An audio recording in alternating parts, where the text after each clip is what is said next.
Diawali dengan memperlihatkan seorang pria lugu tengah berjalan bersama majikannya, kita bisa melihat tatapan matanya sangat polos dan nampak tidak ada apa-apa di sana. Namun ketika kalung anjingnya dibuka oleh sang majikan, pria tersebut langsung menghajar orang-orang di sana dengan sangat membabi buta.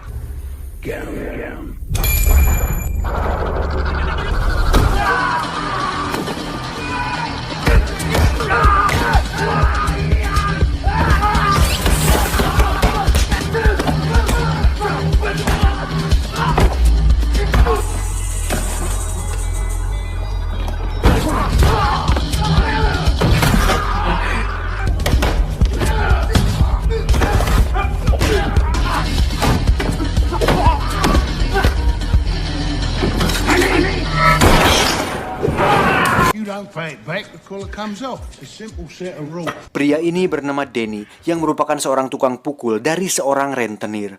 Saat kalungnya kembali dipasang, seketika Denny kembali menjadi pria lugu dengan tatapan polos dan cenderung nampak seperti seorang yang memiliki keterbelakangan mental.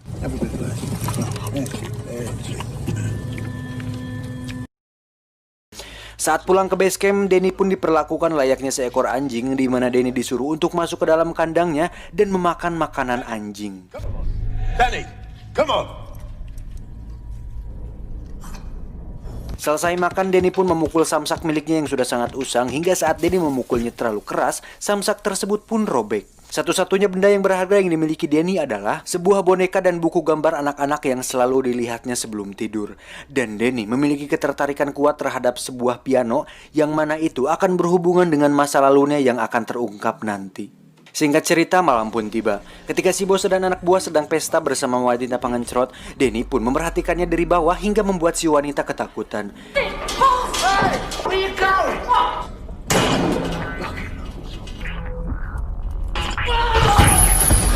Hari-hari pun Denny lalui seperti itu setiap hari, hingga beberapa orang yang sudah mengetahui tentang reputasi Denny memilih untuk mundur dan tidak melawan sama sekali.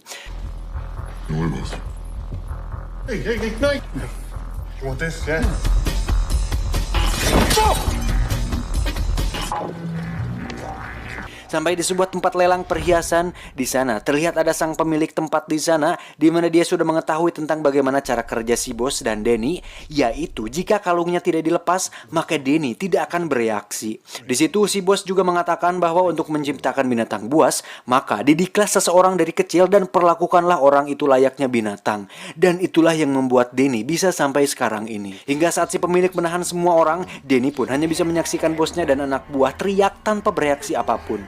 Hal ini cukup masuk akal karena Denny dididik untuk tidak memiliki emosi dan rasa kasih sayang yang membuatnya terbiasa untuk berkelahi saat kalungnya dibuka.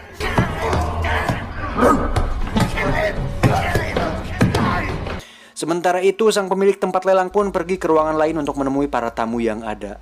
Saat si bos dan anak buah selesai disiksa, akhirnya dia mendapat kesempatan untuk membuka kalungnya. Seketika, semua orang pun dihajar sampai masuk ke ruang para tamu.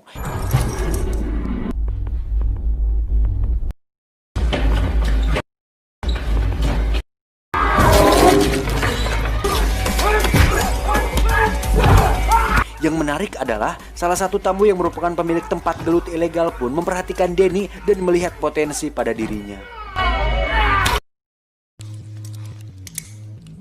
What are you looking at?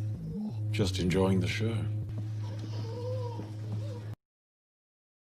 Saat kembali ke base camp, si bos pun memarahi Denny karena dia sama sekali tidak menolong, karena seekor anjing saja akan menolong majikannya saat berada dalam bahaya. Tak ingin membuang waktu, si bos pun pergi menagih ke tempat selanjutnya, di mana tempat tersebut adalah sebuah toko barang-barang antik. Tak ingin melakukan kesalahan yang sama seperti tadi, si bos pun meminta Denny untuk menunggu di luar, dan si bos menjelaskan bahwa ketika lampunya menyala, Denny harus segera masuk ke dalam karena itu adalah tanda sebuah bahaya. Dan di saat si bos terus menjelaskan, perhatian Denny justru teralihkan kepada sebuah piano tua yang berada di sana.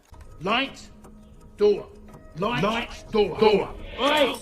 Merasa bahwa Denny sudah mengerti, si bos pun langsung masuk sana untuk menagih. Setiap detik berlalu dan Denny mencuri-curi pandang dengan melihat piano tersebut. Hingga perlahan dia bergeser dan mencoba menekan pianonya. Tiba-tiba Denny dikagetkan dengan seorang pria yang muncul, di mana itu hanyalah seorang tukang reparasi piano yang sudah tua.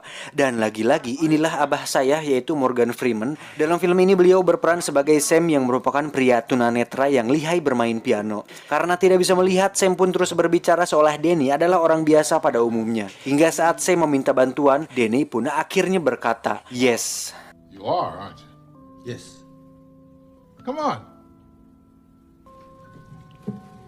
Sam yang seumur hidupnya tidak tahu seperti apa warna kuning itu meminta Denny untuk menekan beberapa nada sembari dia membetulkan kerusakannya. Just relax. A little harder. Press. Oh, wonderful. And good. Excellent. Excellent. Oh, boy. Setelah selesai, Sam pun memainkan piano dengan sangat indah dan itu membuat Denny merasa hidup kembali sama seperti dirinya di masa lalu. It's New York City. All the great musicians want to play Carnegie Hall. I did too.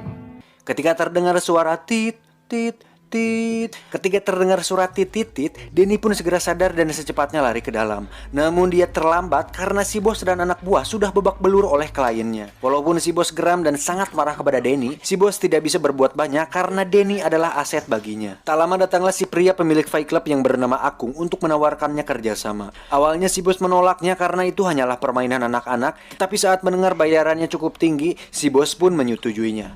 Lucrative. Very lucrative. Sampai di sana, Akung pun menjelaskan bahwa hanya ada satu aturan di Fight Club miliknya, dan itu adalah bertarung sampai mati. Dan jika tidak mati, maka dia tidak akan mendapatkan bayaran. So glad you could make it. Dan orang yang memiliki tubuh besar dan seram ini adalah juara bertahan di Fight Club miliknya, di mana dia sudah membunuh puluhan petarung dan berhasil mematahkan ratusan tulang manusia, juga merupakan lulusan dari sebuah penjara paling sadis di Meksiko. Namanya adalah El Rico. Tak ingin membuang waktu dan berbacot ria, si bos pun langsung melepaskan kalungnya dan menyuruh Denny untuk bertarung.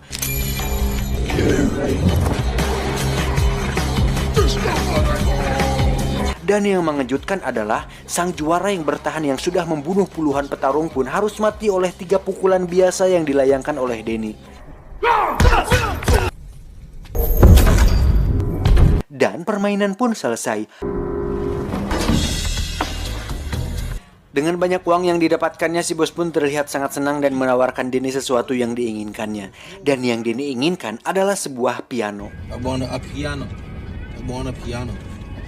Sontak hal tersebut membuat si bos tertawa, namun Denny terus berbicara piano. Tiba-tiba, sebuah truk menabrak mobil mereka hingga terseret puluhan meter dari jalan raya. Tak lama muncullah 3 orang bersenjata berat yang langsung menembaki mobil si bos dan Denny, dan ternyata itu adalah perbuatan si pemilik tempat lelang yang masih memiliki dendam kepada si bos. Dikira sudah tewas, mereka pun pergi. Dan ternyata Denny masih hidup dan hanya terkena peluru di lengannya. Dikira si bos sudah tewas, Denny pun pergi dari sana dan menuju ke tempat barang-barang unik yang tadi, dan masih ada Sam di sana. Who's there? Akibat peluru tadi, Denny pun kehilangan banyak darah, kemudian pingsan. Saat sadar, Denny sudah berada di atas kasur yang ternyata itu adalah rumah paman Sam dan dengan baju yang sudah diganti. Ketika Sam masuk dengan membawa makanan, Denny langsung bersembunyi di bawah kasur. Jumps.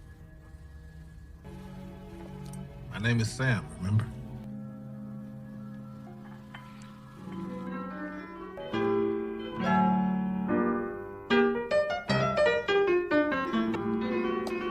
Tak lama datanglah anak tiri dari Sam yang bernama Victoria, dan saat Sam melihatnya dia langsung menutup pintu.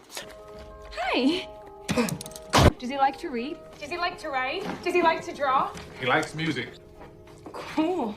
Mengetahui Denny suka musik, Victoria pun masuk ke kamar dan memberikannya sebuah piano kecil untuk Denny. See? My name's Victoria. Hingga saat mereka akan makan malam, Denny pun akhirnya keluar dan memutuskan untuk beradaptasi dengan rumah barunya.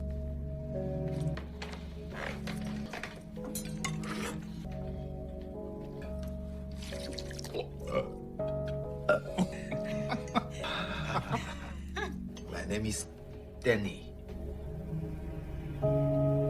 Esok pagi saat Sam akan melepas kalung di leher Danny, dia langsung bereaksi untuk tidak membukanya. You better try to take it off. That same reaction. So, Selanjutnya, Danny diajak untuk mengikuti aktivitas Sam di mana mereka mengantar Victoria ke sekolah, kemudian pergi ke swalayan untuk belanja bahan makanan di sana. Tiba di rumah, Danny pun melihat beberapa foto di kulkas di mana itu adalah foto Sam dan Victoria, yang ternyata Victoria adalah anak dari temannya sendiri, di mana saat orang tua Victoria meninggal, Sam pun diberi amanah untuk merawatnya. Dan saat Danny ditanya di mana orang tuanya, Danny pun mengatakan bahwa dia tidak ingat di mana mereka. you got family? I don't remember then. Hari-hari setelah itu pun menjadi sangat hangat di mana Danny seperti dilahirkan kembali dan memiliki keluarga baru yang sangat baik kepadanya. Di mana hal itu merupakan hal yang tidak pernah Danny rasakan sebelumnya.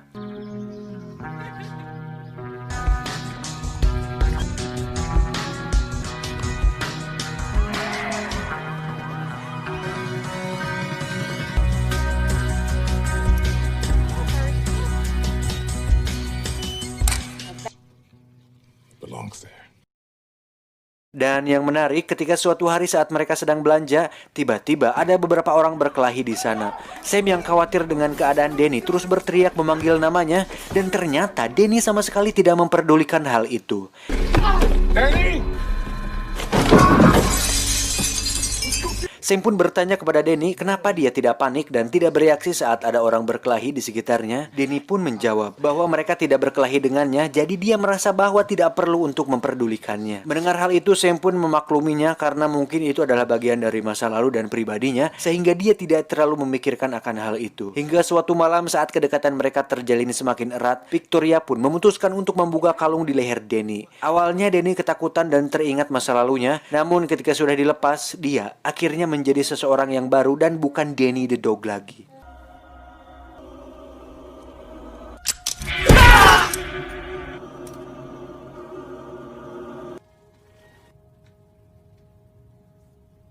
Esoknya Danny diajak oleh Sam untuk pergi bekerja bersama Sam, di mana mereka berdua menjadi partner yang sangat cukup baik dan Danny mendapat bagian dari hasil kerjanya itu. Danny bertanya, untuk apa uang itu? Sam pun mengatakan, terserah kau Danny, itu uangmu. Mau beli kondom, tisu, dan berbagai alat pencernaan lainnya, anjing. Untuk itu Danny pun pergi sendirian ke sebuah toko dan membeli beberapa topi yang unyu-unyu untuk diberikan kepada Victoria dan Sam. Hingga saat dia akan pulang, tiba-tiba dia tak sengaja bertemu dengan salah satu anak buah dari si bos. Dia pun mengatakan bahwa si bos ternyata masih hidup dan sedang mencari Danny kemana-mana. Danny pun mengatakan bahwa dia tidak akan kembali karena sudah memiliki keluarga yang baru, namun dia mengancam akan mendatangi keluarga barunya itu jika Danny tidak kembali. Whoa, whoa, whoa, whoa, whoa. You got a new family as well? Would you like that? Wouldn't be too hard to find, what with you shopping here and all. Tiba di markas, si bos pun terlihat sangat senang dengan kembalinya Danny dan ingin agar Danny kembali bersamanya. Tapi sebelum itu, Danny pun mempunyai satu pertanyaan, yaitu di mana ibunya. Did you know my mom? I found you in the street. That was our first collaboration. Don't dwell on the past. Look to the future.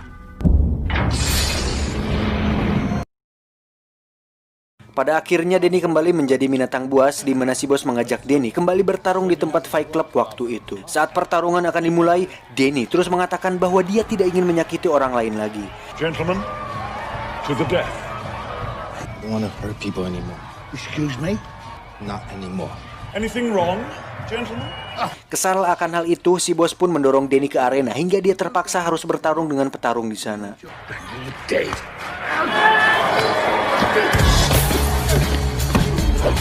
Danny pun hanya bisa menghindar dan bertahan dari lawannya karena dia benar-benar sudah tidak ingin menyakiti orang lain lagi.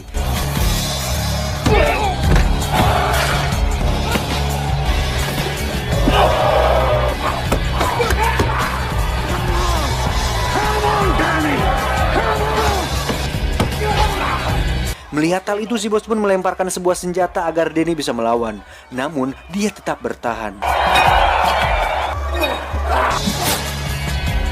Tak ingin permainan terus monoton, si pemilik Fight Club itu pun memutuskan untuk menurunkan 3 petarungnya, sehingga sekarang Danny harus melawan 4 petarung sendirian.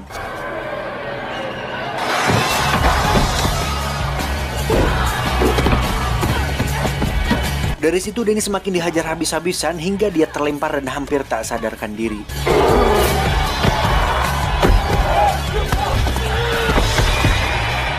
Menyadari situasi ini, akhirnya Denny memutuskan untuk melawan dan here we go, Denny is come back.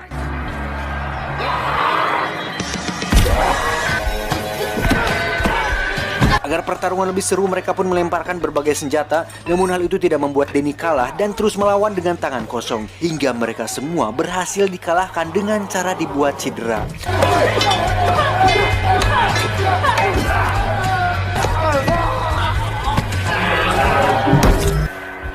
Dan kita masih ingat dengan peraturannya bahwa jika tidak ada yang mati, maka si bos tidak akan mendapatkan uang sepeser pun. Sehingga si bos nekat membunuhnya sendiri dengan pistolnya.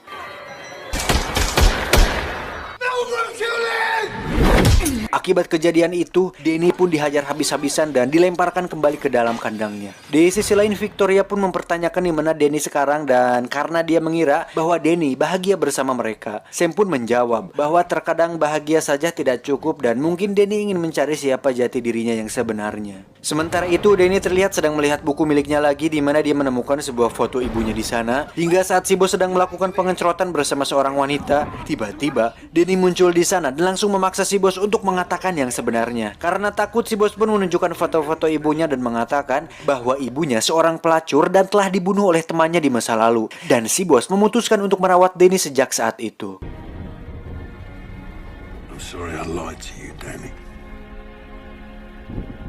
Saat akan pergi bekerja seperti biasa, si bos mengatakan bahwa sebuah keluarga harus dipertahankan apapun yang terjadi. Mendengar hal itu, Denny pun sadar bahwa dia sudah memiliki keluarga sendiri, yaitu Sam dan Victoria, dan keluarga harus dipertahankan apapun yang terjadi. Untuk itu, Denny langsung berontak hingga mobil oleng dan mengalami kecelakaan. Dengan cepat, Denny pergi kembali ke rumah Sam di mana mereka sudah menunggunya di sana. Dengan foto yang dibawa Denny, Victoria pun mencari clue tentang ibunya Denny yang ternyata adalah seorang pemain piano, dan ada beberapa foto murid di sana dengan jendela yang sangat besar. Hingga saya menyimpulkan bahwa mungkin saja ibu Denny adalah seorang guru piano di sebuah akademi. Untuk itu mereka pun pergi ke sana dan mencari arsip tentang seorang wanita Asia yang pernah mengajar di sana.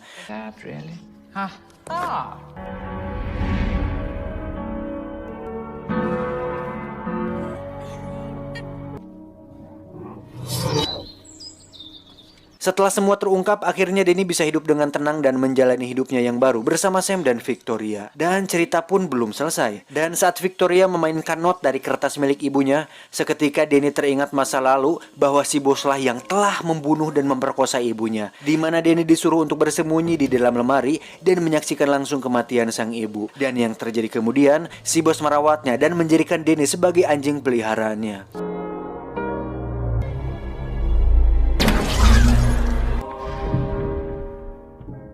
Setelah semua terungkap, Denny pun langsung mengajak mereka berkemas untuk pergi dari sana karena bisa dipastikan mereka sudah tidak aman lagi berada di sana. Namun mereka terlambat karena si bos membawa beberapa pasukan dan seorang ahli bela diri yang sudah menunggunya di mobil. Menyadari hal itu, Denny menyuruh Sam dan Victoria bersembunyi di dalam lemari. Denny sendiri langsung menghampiri mereka dan pertarungan pun tak terelakkan. Dan walaupun beberapa orang menggunakan senjata, Denny tetap menang dan berhasil menjatuhkan salah satu pasukan si bos tepat di samping mobilnya. Menyadari bahwa Denny tidak mudah untuk ditangkap, si bos pun menurunkan sang ahli bela diri untuk menangkapnya langsung. Sementara itu, Denny terlihat sedang dikejar di atas gedung hingga saat tidak ada jalan lain, Denny pun memutuskan untuk masuk ke dalam sebuah gedung tersebut. Tak diduga tiba-tiba muncullah sang ahli bela diri yang langsung menebasnya, namun beruntung bedog atau golok saktinya itu hanya menebas sebagian rambut dari Denny. Dari sini terjadilah pertarungan sengit hingga akhirnya Denny berhasil terlempar keluar dan menyangsang di sebuah kabel kemudian masuk ke apartemen seorang wanita yang sedang mandi junub. Tak mudah menyerah, si ahli bela diri pun langsung menyerangnya dan terjadilah pertarungan di tempat sempit yang membuat temboknya rusak terkena pukulan dari mereka berdua.